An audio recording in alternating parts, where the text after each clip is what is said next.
folks, this is Ian Watson here with a legend, Andrew Greenberg, and this is a very special treat. I've been waiting to do this interview, but we're going to go ahead and talk about the music industry, how it relates to the game industry, and I'm sure you guys will be greatly pleased with what he has to say. So, or you'll all kill me in the near future, so either way it'll work out. And I forgot to mention, he's a comedian, he's hilarious, so expect a lot of laughing. But Mr. Greenberg, it's an honor to finally get an interview with you. Oh, my pleasure. I know you're quite busy. Well, I've got more crackers and other stuff to eat at the party. He just dragged me away from yet another party to come talk to everybody. Okay. He's in the music industry, he's dragging people away from parties. Something's wrong here. I'm going to try to keep a straight face because this is going to be really hard. This guy's funny. But if you could just tell the world, man, about your experience in the gaming industry, how you got involved, and how you became the Andrew Greenberg. Because I killed the other one's name. Actually, there is another the Andrew Greenberg. There's a great game called Wizardry. Another guy by the name of Andrew Greenberg developed. An excellent game designer, but he got out of the industry and he's now a lawyer. So I apparently scared him off. So I've worked with a few people who've worked with both of us, okay, and they didn't care for either of us. I mean, they liked him. So. The true story about how I got to be a game developer was back in 1990. I came to Atlanta, and I was writing as a reporter for a legal affairs newspaper. Okay. And I got sick of writing about lawyers all the time and started writing about vampires. And found them a much better class of people and just ran with it. So the first game I worked on, I was a developer of Vampire the Masquerade from before it launched till 1995. Worked on a number of other titles with White Wolf, War of the Apocalypse, Mage of the Ascension, Street Fighter the role-playing game. Awesome. And, awesome. And while I was there, I got into computer games as well. I did one of the very first CD-ROM games with Viacom, Dracula Unleashed. To show you how long ago this was, we had a very serious argument over whether we should have it run on double-speed CD-ROM players or if it should only run on single-speed CD-ROM players. That's how long ago this was. Ancient. So I really enjoyed doing that. I left White Wolf in 95, started my own company, Holistic Design Incorporated, www.holistic-design.com. Write that down. And we did a number of very good titles. The Merchant Prince 2 series, Machiavelli the Prince, Hammer of the Gods, was before I'd gotten there, but an excellent title as well, Emperor of the Fading Suns. And I've worked on a number of titles independently, worked on some Star Trek titles like Starfleet Academy. Okay. Sweet.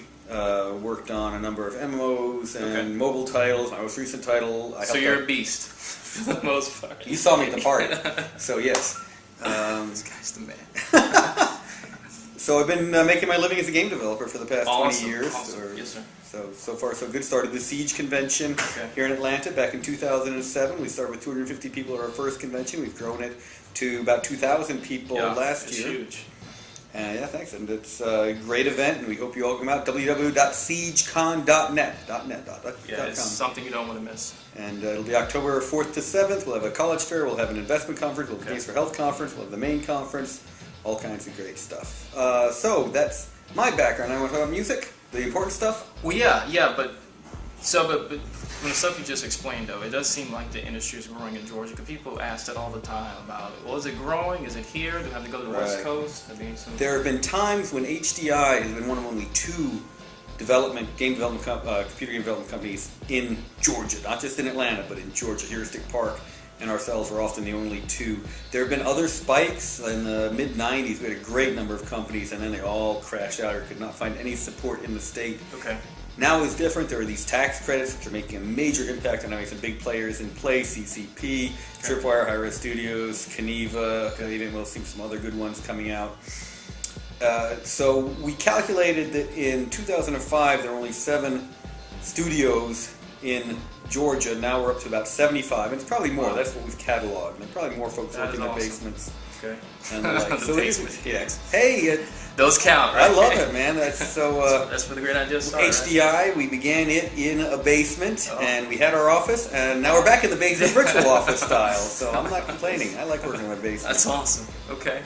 All right. Well, yeah. I mean, all that is awesome, especially when it comes down to the music. I mean, ultimately, my goal, and I'm sure a lot of people who's listening and watching, they want to make music for games because it's awesome. Music and games has always been awesome. It's inspired a lot of musicians. So I guess my first question would be, how important is music to the gaming industry, as a generic question? To the industry or to the games themselves? The industry doesn't give it nearly enough attention. Yes, sir. The games themselves are very important. I really should have brought my Noble Armada game. I didn't bring my Noble Armada game. I'll have to break out my Noble Armada game for you because we've got some great music on it. Okay. In all of our games, we've had a strong emphasis on music. I mean, there's a joke within the industry that why give them music? Because they're just going to turn it off in the first minute anyway and put their own music on in the background, which we always want to give players that ability. But really, they don't. And the music can be an integral part of pulling a player into it, setting the atmosphere. Although the thing you never want a player to do is to feel themselves pulled back, distracted, yanked out of the game, either by your music or by the world around them. Gotcha. And yeah, the beauty of good music in a game is just set that headspace and let you suspend your disbelief so you can just enjoy the flow of the game. And good music will do that no end. We've used a number of different DJs, musicians, and bands for our music at Holistic Design over the years, and been very happy with the response we get. And we often get a great amount of praise from people because of the music, and it makes such a difference in the game. And they don't just turn off the music after a minute. They keep it going and going and going. Yes, sir. Such a dramatic difference when you have that in place. Okay. So we use one band a lot called the Changelings, who used to be around, more active in the Georgia music scene. They're just reforming right now. Okay. Use them for Noble Armada games, use them for other titles in the past, and just great atmospheric stuff that draws people in and keeps them in. If I can figure out where I put my iPad, I'll probably play a little demo of that for you near the end of the interview, so people can hear what I'm talking about. Now, speaking of the Changeling and some of the various DJs and bands you've used, what is it in a music composer that you look for that would make them be of interest to you? Right.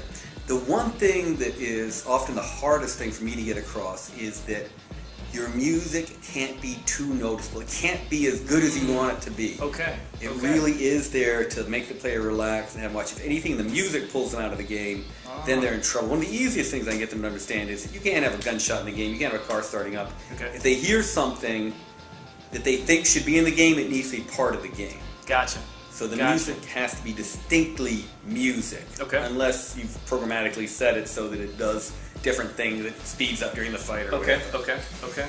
But otherwise, it just needs to be there to draw the player on in and not pull them out in any way, shape, or form. Okay. So as a music composer, you want them to understand that particular element. What about as far as their interaction with you and the company? I mean, you like somebody to be strictly business, straightforward, all about just getting the music done, or you like to develop a relationship and make sure they're understanding the conversation that you're we've definitely always developed that sort of relationship with the artists we're working with. They just to say we need a electronic track with a strong rhythm track in it that lasts 3 minutes and 50 seconds and has a good fade in and fade out or whatever. That'll never work. Gotcha. The Changelings, one of the benefits of them is a number of their people are gamers, and they understand the kind of stuff we're doing, and they're fans of our games, so they'll dig it even more. We definitely want them to have an understanding of the flow of games, what goes on during games, have a good sense for it. Okay. And in my mind, unless you're doing a game like, what was that heavy metal game recently where they incorporated bands in it to a great, Jack Black was in it. Can't remember the name of it right now. Did fairly well.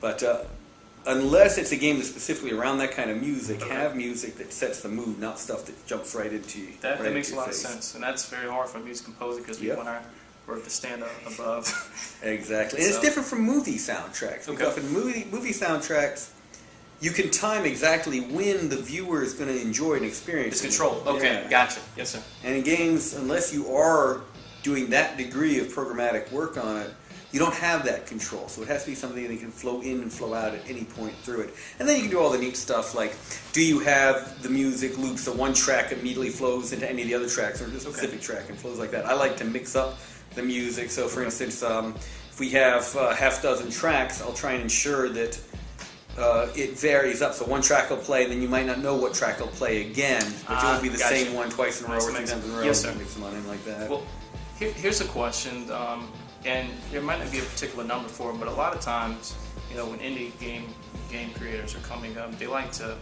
buy music that's already made, free, easy to get a hold of, and it doesn't necessarily fit their product, but it's cheap. Right. It's easy, right? So, as a music composer, our question is always about talking to the gamers about budget, Right. okay, and how much we value the type of music that we're trying to present to them as an original product. Right. So for you, how do you see the dollar value for the music side? Is it something that's minor, or is it something that's important, but you have a certain amount of budget you're willing to give to it? Like, how does that work? Right. Well, there's a certain amount of budget you're willing to give to it. Okay. That's just period. Straight out there. Okay. But okay. think about the revival of 8-bit. And how many people remember Contra because of the music, Oh, yeah. or remember the specific music, Pac-Man, or any of the Mario titles, whatever. Right. And the fact that now you have radio shows about 8-bit 88 here in Atlanta, and all this 8-bit renaissance going on, that shows what an emotional impact that music can play. Right. And frankly, back when I was a kid with 8-bit boxes and we could have put whatever music on in the background we wanted, but we still listened to the bleeps and bloops Right. that set that mood and worked with the game so well. Okay. And I don't think that's changed at all. Bastion is a great example right now, a game that uses music very effectively. A lot of people talk about the music choices in all the Grand Theft Auto games and how well they've implemented that through it. I think it's critical that you have music that works with the game and is memorable, because otherwise you do get that, I'll just turn it off in 1 minute and play whatever else in the background. At some point, whatever else I'm playing in the background is likely to pull me out of it altogether. Very true. Very true. So I really want the music to immerse them and not have them turn it off and play something else as long as possible. And there's no real way to put the value on the memories people will have and the associations they'll have with your game and with the music. Yes, sir. We still hear about people for Emperor of the Fading Suns game who really were pulled in by the music, still listen to the soundtrack, what are we now, 15, 16, 14 years later? Wow. And still enjoy it tremendously. So I will always go for music that'll create that sort of connection over anything else. With my Mall Tycoon game, it was very interesting. We had a weird mix of happy, peppy music, trying to catch a mall feeling for it. Okay. And none of it was really devised specifically for it. It was one of those where we're going through catalogs, trying to find the music we thought fit. Okay. And that was a mistake. We needed some soundtrack music that really would have caught the feel of that game. Yes, sir. Yes, sir.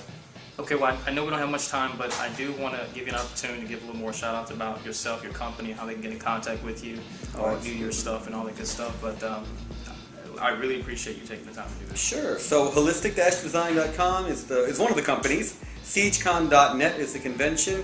I blog at Andrew Greenberg on LiveJournal, so check out LiveJournal for Andrew Greenberg. If you got a second, I'm going to leave you watching EM while I go grab my iPad and see if I can pull up the music from No Armada. Be right back. Okay.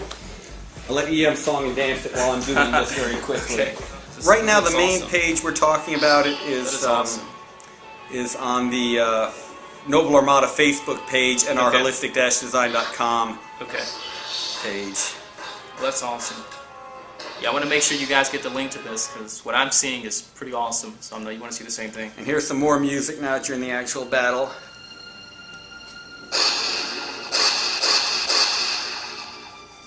Am I being shot at already? I probably am.